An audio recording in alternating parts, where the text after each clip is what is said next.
Nah, kali ini kita akan melanjutkan pembahasan terkait soal-soal yang berkaitan dengan enzim ya. Di sini kita punya ya fotonya agak miring nggak apa-apa lah.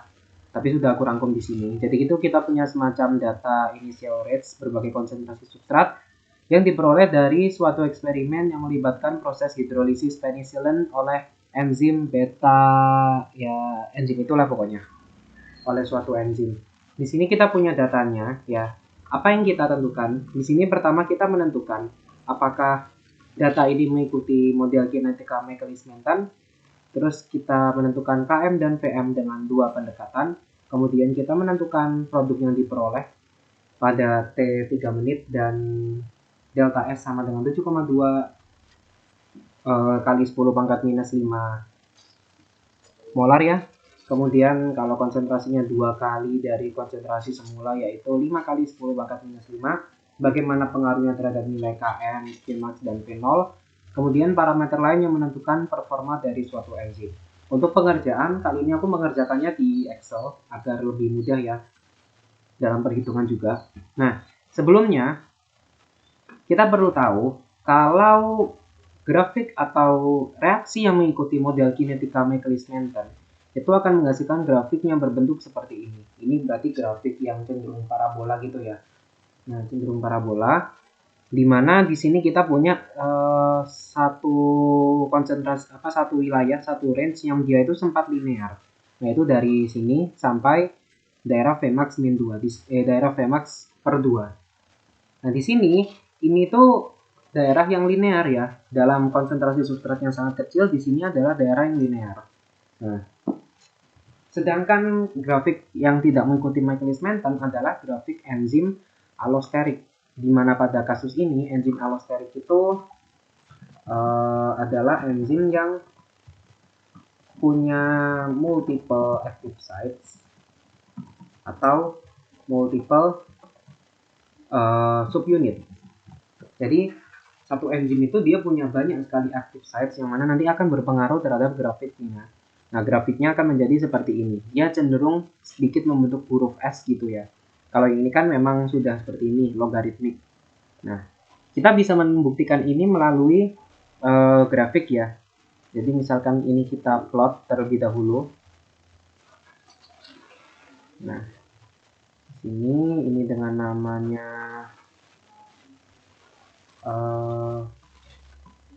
grafik substrat dan ini ya lagi reaksi. Nah, di sini kalau misalkan kita plot lalu kita ubah dia dalam bentuk logaritmik ya. Nah, ternyata kita lihat bahwa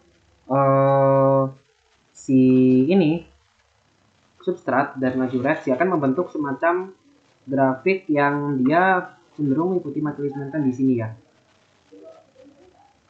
Jadi bentuknya kurang lebih sama, mendekati.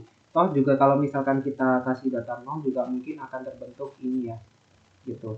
Nah, akan terbentuk garis yang lebih sesuai dengan grafik Michaelis Menten. Nah, jadi secara singkatnya data reaksi ini mengikuti model kinetika Michaelis Menten dikarenakan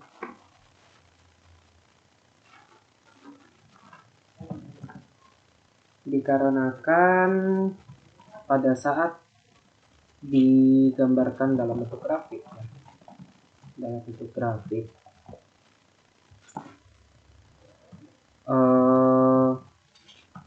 grafik menunjukkan atau grafik mengikuti grafik yang biasanya pada model Michaelis Menten. Nah, jadi kalau kita lihat kan dia mengikuti, otomatis nanti dia akan punya nilai Km dan Vm. Ya, ini untuk jawaban pertama. Nah, untuk jawaban kedua, menentukan nilai Km dan Vm dengan dua pendekatan. Di sini kita akan pakai pendekatan ini ya, Sebelumnya aku bagi ini copy. Nah, kita akan menggunakan pendekatan yang pertama itu adalah pendekatan yang kita sebut dengan pendekatan line waver plot ya. Pendekatan line waver plot. Nah, pendekatan line waver plot di sini kita butuh data seper konsentrasi S sama seper V. Nah, di sini nanti berarti kita bagi, kita tarik, kemudian ini juga. Nah, seperti ini. Kemudian ini kita plot. Nah, ini kita plot. Oke, kita cek dulu apakah sudah sama sumbu X dan sumbu Y-nya. Nah, ini adalah grafik line waver plot. Nah, line waver plot. Di sini kita bentuk garisnya ya. Kita bentuk garis trennya, kemudian kita tentukan persamaan dan R-square-nya. Nah, ternyata dari sini ini kita dapatkan persamaan Y sama dengan 0,005X ditambah 62,343. Nah, 62,343. Kalau kita pakai line waver plot ya, kita ingat bahwa slope atau 0,005 di sini adalah km per Vm. Jadi km per Vm-nya adalah 0,005. Kemudian 1 per Vm-nya adalah 62,343. Maka nanti kita bisa menentukan nilai Vm. Vm itu adalah 1 per ini. Nah, Vm-nya adalah 0,01604 ini ya. Kemudian untuk Km di sini kita bisa tentukan dari sini dikalikan dengan ini. Dikalikan dengan ini. Sehingga kita dapatkan Km-nya adalah 8,02 kali 10 pangkat minus 5. Ini mungkin aku kecilkan sampai, nah, 8 kali 10 pangkat minus 5. Makanya terlalu itu. Nah, seperti ini. 8,02 kali 10 pangkat minus 5. Ini kita pakai pendekatan line waver plot. Nah, kalau misalkan kita pakai pendekatan yang lain ya, ini misalkan kita pakai pendekatan Eddie-Hobsbawm ya. Eddie-Hobsbawm ini kita copy terlebih dahulu. Kita pakai pendekatan Eddie-Hobsbawm. Pendekatannya seperti ini ya. Dengan sumbu X-nya di sini adalah V per S ya. Sumbu X-nya di sini. Oke, di sini sumbu X-nya adalah V per S. Berarti kita butuh data V per S ya. V per konsentrasi S. Maka di sini adalah kita bisa tulis ini. Nah, oke. Ini sumbu Y-nya. Sumbu Y-nya adalah si V. Kemudian sumbu X-nya di sini adalah V per konsentrasi S. Nah, ini kita plot. Kita plot dengan pendekatan Eddie-Hobsbawm. Grafik Eddie-Hobsbawm. Nah, grafiknya bagaimana? Kita coba gambarkan garisnya ya.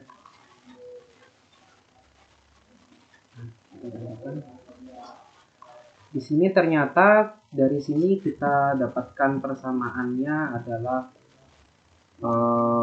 minus ya, minus 12 Y sama dengan min 12496X ditambah 199,9. Oke, kita lihat di sini ya, bahwa ternyata slope-nya itu adalah Km ya, Km atau minus Km gitu ya, minus Km. Ini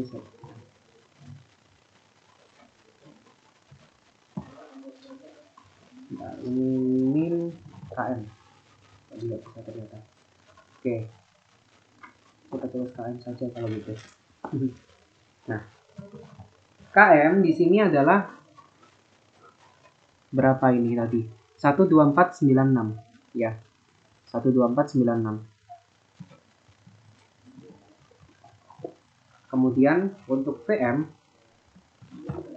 kita dapatkan 199,9 ya. Tentunya ini sangat berbeda ya dengan yang kita pakai pendekatan yang di atas tadi. Sangat berbeda, yang ini 12496. Tapi kita coba pendekatan yang lain lagi ya. Kita punya 3 pendekatan di sini. Pendekatan Hannes-Book kita bisa coba.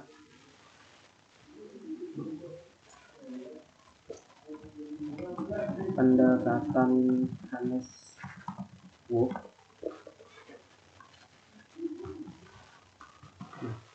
Pendekatan Hannes-Book. Di sini karena pendekatan Hannes-Book kita butuh data apa saja nih? Oke, di sini kita butuh data konsentrasi S dibagi P. Kemudian kita akan butuh konsentrasi S. Konsentrasi S sudah ada ya, status unitsnya. Nah, ini sama dengan ini dibagi ini. Kemudian kita tarik. Nah, ini untuk konsentrasi S kita plot dengan ini sehingga nantinya akan menjadi seperti ini. Nah, ini garis trennya.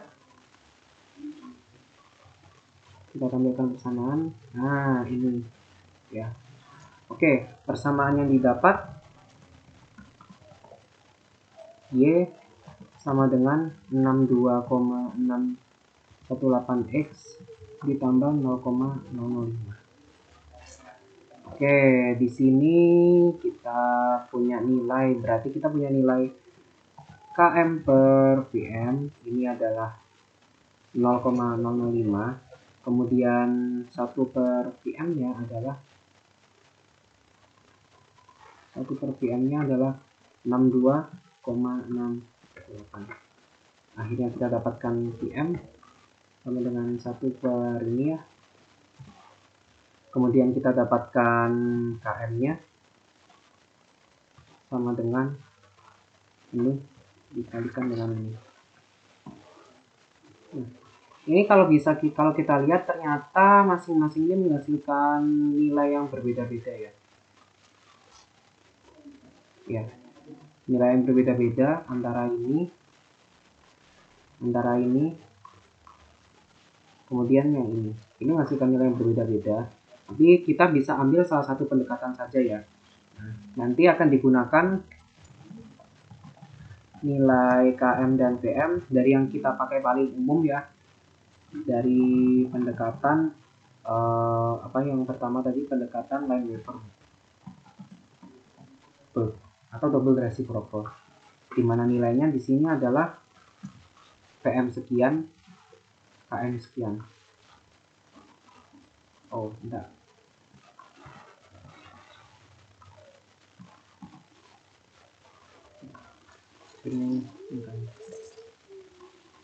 Nah, oke, kita sudah dapatkan nilai Vm dan Km ya.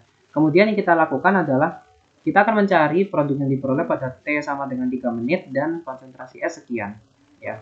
Dengan nilai Vn yang kita dapatkan, hari ini aku copy dulu aja kalau gitu.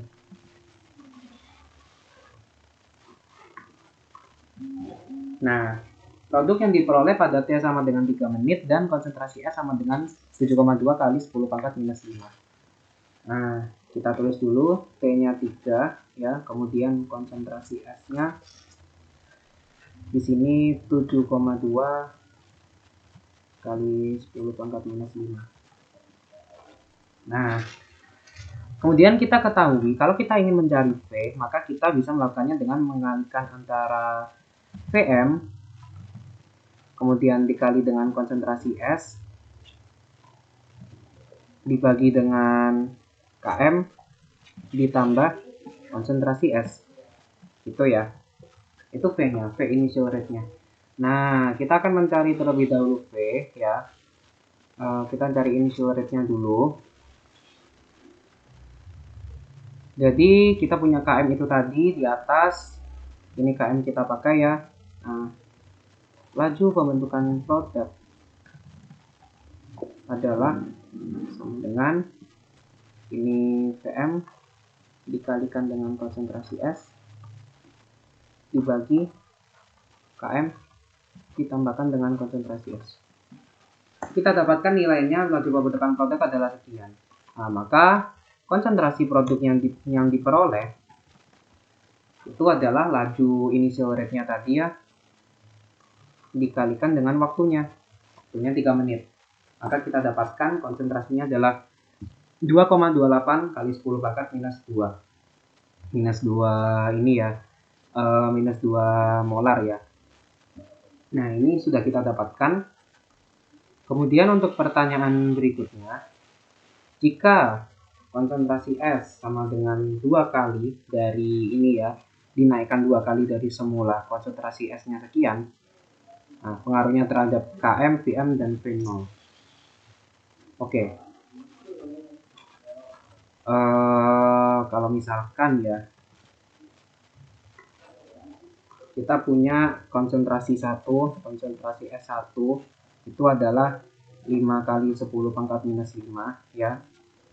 Kemudian kita punya konsentrasi S yang kedua itu adalah 2 kali lipatnya, atau ini berarti 1,00 kali 10 pangkat minus 4 ya. Nah, bagaimana pengaruhnya terhadap KM, VM, dan V0? Kita coba cari laju ini ya, laju reaksi pada kondisi 1. Kita masih pakai rumus yang sama di sini. Nah, V1 sama dengan VM-nya ini dikalikan dengan konsentrasi S dibagi dengan KM ditambah dengan konsentrasi S. Nah, ini kita dapatkan V1 pada kondisi 1 sekian. Nah, lalu laju reaksi pada kondisi 2. Nah, pada kondisi 2 ini berapa ini berarti?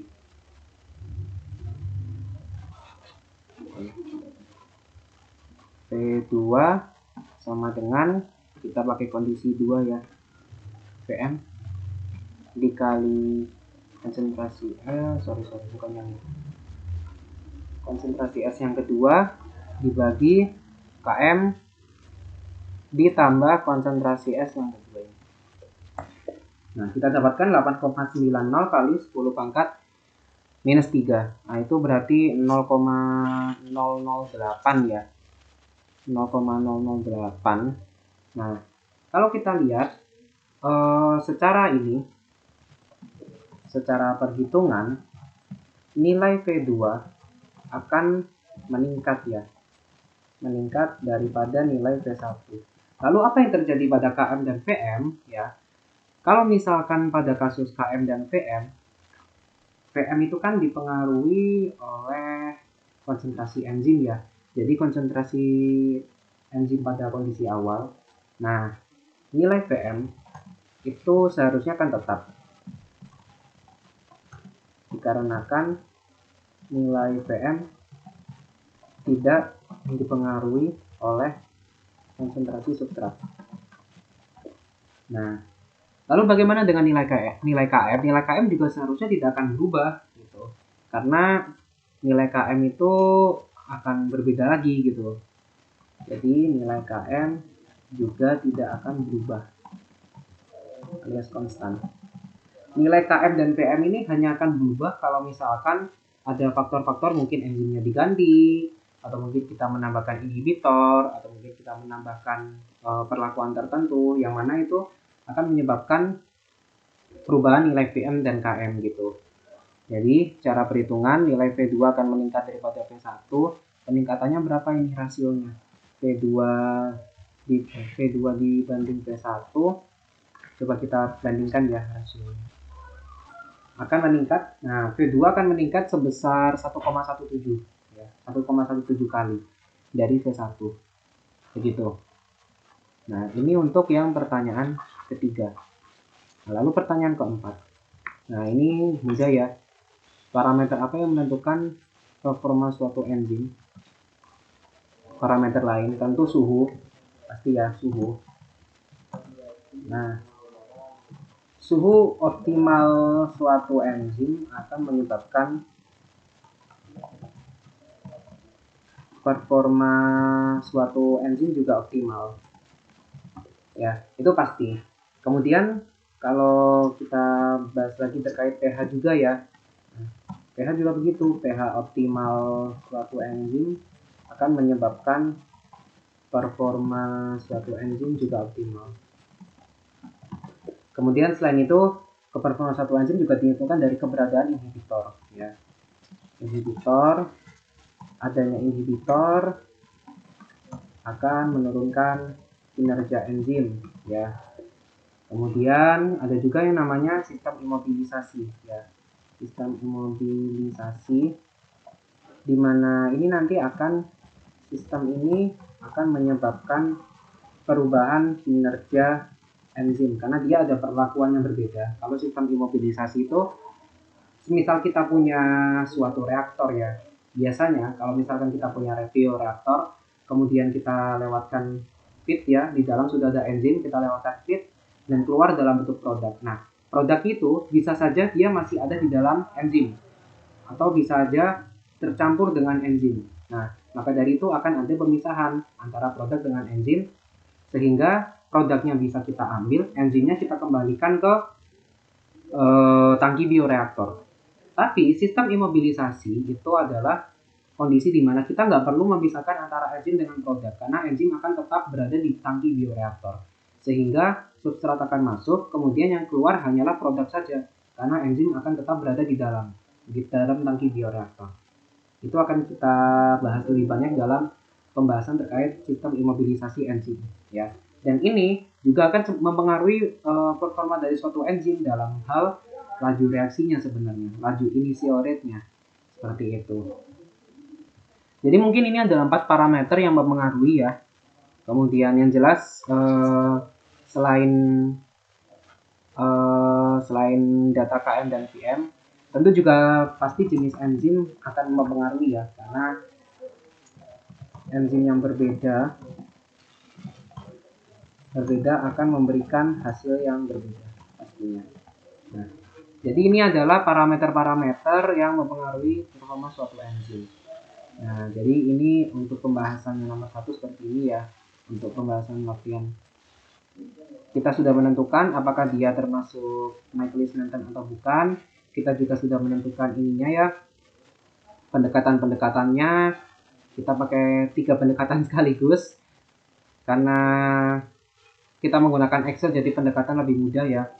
Lineweaver-Burk plot, Ayadi-Hopsty, kemudian Hannes-Wolff, dan kita dapatkan Km VM-nya sekian. Kita gunakan pendekatan Lineweaver-Burk yang paling sering digunakan. Nah, kemudian kita juga dapatkan konsentrasi produk yang diperoleh. Kita juga dapatkan bagaimana pengaruhnya kalau kita menambahkan konsentrasi substrat. Kemudian performa dari suatu enzim. Kalau misalkan ada koreksi, feel free to DM. And if you have any questions about my work, you can ask it on my DM, on WhatsApp, Instagram, or anything ya. Jadi untuk pengerjaannya sekian.